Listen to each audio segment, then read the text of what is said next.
Je vous salue très chaleureusement et je vous remercie pour l'invitation de vous joindre pour célébrer le centenaire de l'établissement de votre fédération.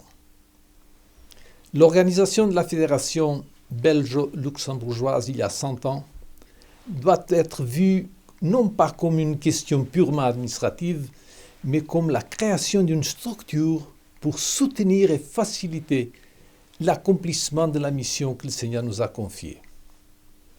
Pour mieux jouir de cette commémoration, il faut bien comprendre la perspective de nos ancêtres spirituels.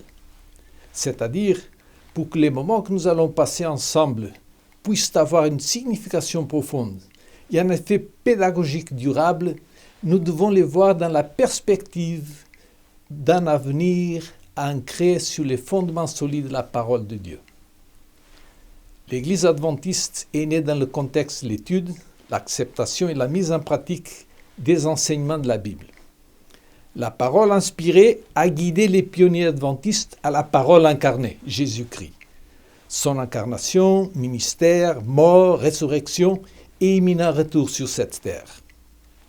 Nos pionniers prêchaient Jésus-Christ non par peur ou comme une obligation, mais parce qu'ils l'aimaient et de tout leur cœur ils jouissaient d'une relation profonde avec lui.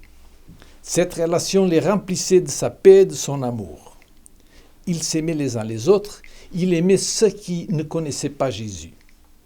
L'objectif principal de leur existence, c'était de transmettre la bonne nouvelle du salut à tout le monde. Ils voulaient être prêts pour la venue de Jésus et voulaient aider d'autres à s'y préparer également.